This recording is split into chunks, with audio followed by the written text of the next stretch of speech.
Olá, pessoal! Nesta aula, nós vamos falar sobre tipo de dados, variáveis, constantes e operador de atribuição. Vamos começar por variáveis e constantes. Bom, veja este problema. Nós queremos calcular a área do retângulo, que é a área é igual ao quê? Base vezes a altura. Base vezes a altura. Né? Bom, note que para esse problema que nós temos, nós podemos ter diferentes valores de base e diferentes valores para altura. Esses valores podem variar. O que é então uma variável? Variável é um dado cujo valor pode variar a cada execução do programa ou até mesmo durante a execução do programa. E vamos falar agora sobre constantes, para a gente entender o que é uma variável, que nós já vimos, e qual a diferença de uma variável para uma constante. Então, nós temos aqui a área do círculo, que é calculado dessa forma. Nós temos que a área ela é igual a π vezes raio ao quadrado. O raio nós sabemos que pode variar, então esse raio é uma variável. Mas e π?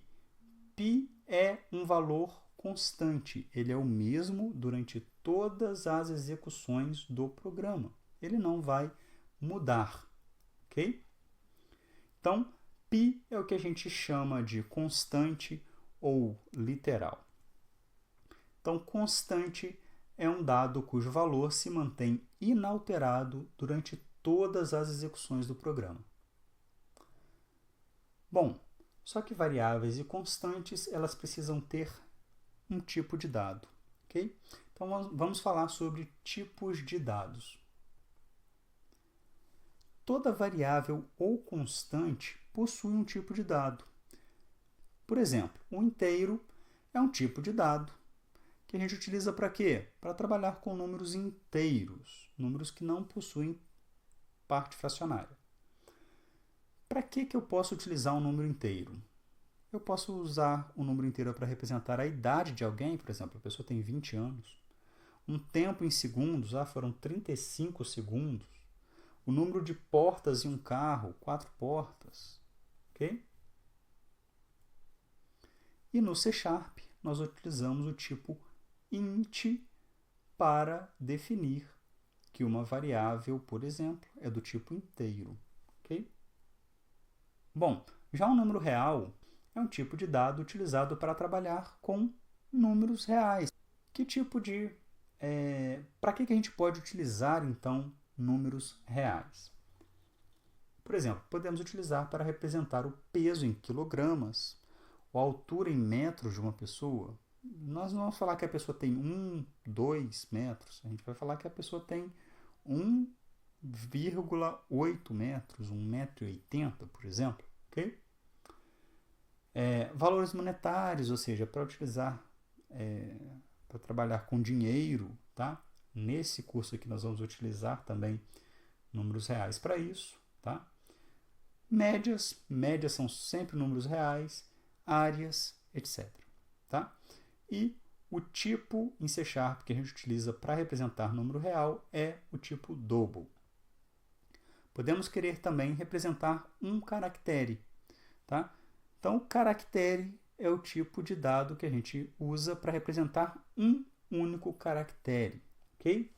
Por exemplo, se eu quiser representar o sexo com M para masculino e F para feminino, o estado civil com S de solteiro, C de casado, D de divorciado e V de viúvo, ok? O tipo de dados que a gente utiliza para isso é o tipo char. E uma cadeia de caracteres. Cadeia de caracteres é um tipo que a gente utiliza para representar justamente essa cadeia, esse conjunto de caracteres. Por exemplo, nome, sobrenome, um texto de um e-mail ou o próprio e-mail de uma pessoa nessa disciplina a gente vai representar com string, que é o tipo de dado que a gente usa em C# para representar cadeias de caracteres.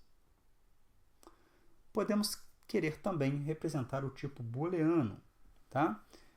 Que é utilizado para trabalhar com valores lógicos de verdadeiro ou falso. Tá?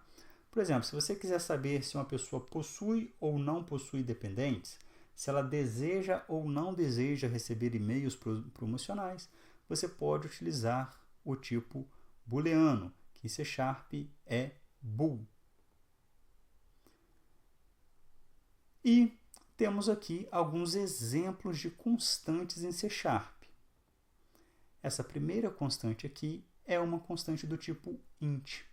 Então, como que eu faço para determinar que uma constante é do tipo int em C#? Basta eu usar um número e esse número não ter casas decimais. O C# vai considerar esse número, então, como uma constante do tipo int. E do tipo double, né? Que é para números reais. Basta eu utilizar um número com ponto e as casas decimais. Note que o separador de decimais aqui é o ponto, porque a nossa linguagem, C#, né, ela foi feita com base no idioma inglês, ok? Então, nosso separador de decimais aqui é ponto, tá? Então, 123.45 seria o nosso equivalente aqui em português a 123,45, tá? 123,45.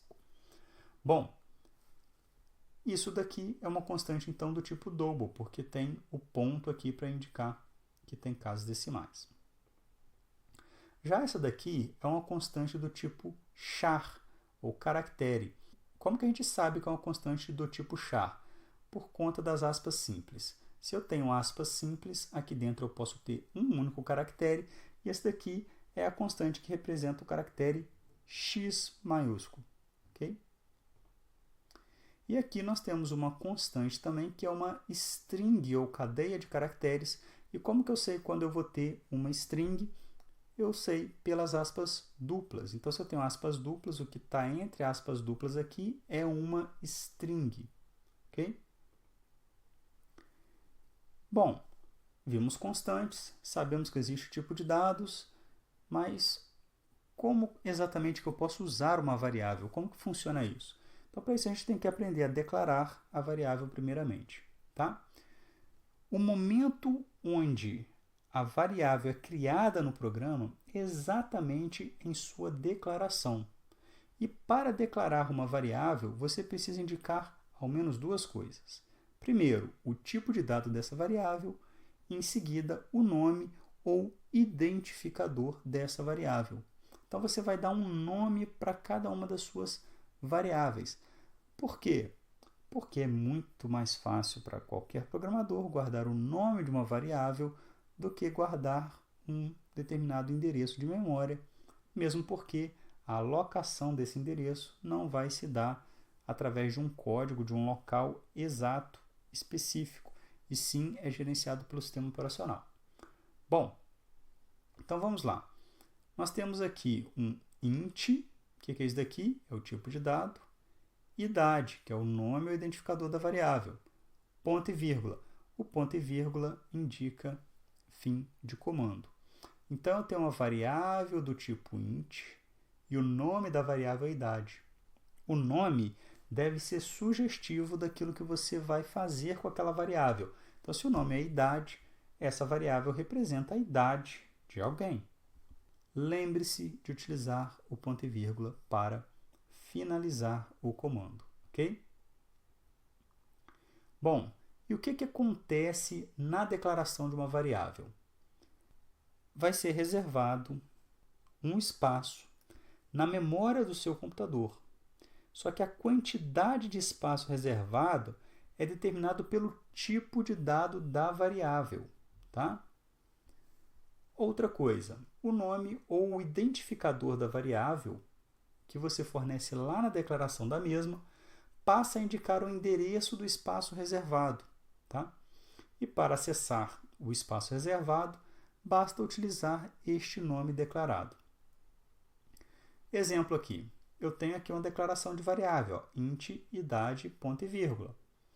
O que isso daqui vai fazer? Vai fazer com que um determinado espaço na memória do computador seja reservado aqui para armazenar um inteiro, ok?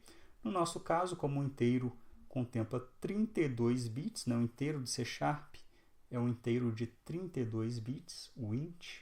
Se você precisar de um inteiro de 64 bits, você tem que usar o long, mas nós não vamos utilizar esse tipo nesse curso, tá? Nessa introdução a algoritmos nós. Então, nós temos aqui 32 bits reservados na memória do computador. Sempre que eu quiser acessá-los, eu uso o quê? O nome idade. Se eu declarar char sexo, eu vou ter reservado aqui um espaço para armazenar um caractere na memória do computador. Sempre que eu utilizar esse identificador sexo, eu vou estar trabalhando então com este endereço aqui de memória, ok? Bom, já declaramos as nossas variáveis, mas nós não conseguimos fazer absolutamente nada com elas por enquanto. Então nós temos que entender como funciona o operador de atribuição em C#. Bom, como que eu atribuo um valor a uma variável? A resposta é: você deve usar para isso o operador de atribuição, ok? Em C#, o operador de atribuição é esse símbolo aqui. Note que quando você ver esse símbolo em C#, significa que você está atribuindo um valor e não comparando um valor. Então, nós temos aqui int idade e char sexo. Eu vou falar que idade recebe 20 e sexo recebe f. Isso daqui é uma constante do tipo int, isso daqui é uma constante do tipo char. Ok? Note que à esquerda do operador de atribuição eu tenho uma variável. Já à direita do operador de atribuição eu usei constantes, mas eu posso ter expressões. A gente ainda vai trabalhar melhor isso, ok? Então vamos ver esse programa sendo executado. Declarei a variável idade, ele reservou um espaço na memória para essa variável. Declarei a variável sexo, ele reservou um espaço na memória para armazenar um caractere, deu o nome de sexo para esse espaço. E aí eu vou falar aqui que idade recebe 20, então ele acaba de atualizar o valor aqui para 20. Se eu voltar aqui, ó, ele estava 0, anteriormente não tinha nada nesse espaço de memória, e agora ele possui o número 20 aqui. Vamos ver se é 1, 2, 4, 8, 16. 4 mais 16, 20. Isso daqui é a representação do número 20 na memória do seu computador. Ok? E sexo recebe f, ele colocou aqui o número que representa o caractere f também na memória do computador. Ok? Você também pode atribuir um valor para uma variável, né, já na própria declaração da mesma. Então, você está inicializando uma variável em sua declaração. Aí ficaria assim, ó, eu vou executar, entidade recebe 20, então foi declarada a variável e já foi atribuído 20, e char sexo recebe f, foi declarada a variável e já foi atribuído o valor f para a mesma. Ok? Por essa aula é apenas isso. Até a próxima aula.